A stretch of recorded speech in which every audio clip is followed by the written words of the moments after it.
past year has looked much different than years prior at Front Porch. This year's really put us and our staff to the test. How do we change and adapt and still be this meaningful organization to college students?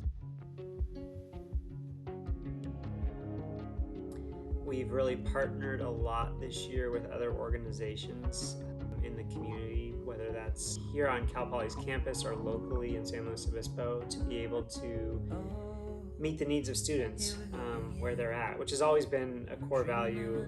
And one of the things we always say is we want to meet students where they're at. And so students have had a lot of needs this year, whether that's provide space for students to meet with others, to meet with physicians online or professors online, to be able to have a space to be able to rent out. Whether that's to provide food for those who are food insecure. Continue to do meals. They've just looked much different, doing meal packets for students. We've continued to do our regular events. They've just looked much different. We've had open mic nights in the park.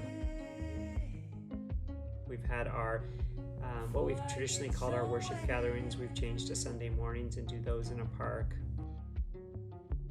We've done a lot of online trivia, which has been a highlight for a lot of people, because the way that we've been able to reach out with parents this year and include them in our events and give them a little access into what Front Porch looks like and the community looks like has never really been an opportunity before. And same with alumni, to be able to have this community of people who Front Porch was so meaningful for while they were in college, to be able to still access that community after college has been such a valuable thing that we as a staff have really appreciated this year, and I know the alumni have as well.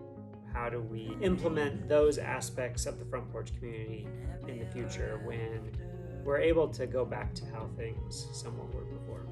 Year ahead, I think it's going to be another year of transition, a year of hopefully getting back to some of the things that and some of the ways that Front Porch used to look. Definitely with the space, our hope is to have this space open and able to have a lot more students in it.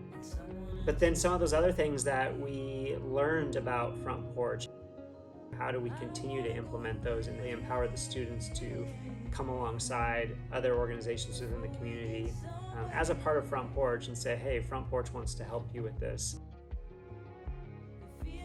At a higher level, this past year has given us the time to think strategically about how we restructure the organization to make sense for what we're doing. We've always really had the dream to have Front Porch be more than simply San Luis Obispo. We're in the process of putting in place a structure where we can then organizationally expand and look to other campuses, hopefully sometime in the next couple of years, to be able to have a Front Porch somewhere on another college campus would be, that's our dream, that's our goal, that's what we're pushing for. And to continue to look within the community of San Luis Obispo, what would it look like to have something like what Front Porch is doing here with the college students, to also be doing something like that with other members of the community elsewhere. We're really excited. We're excited about the growth. We're excited about where things are headed, and we definitely need you to help us get there.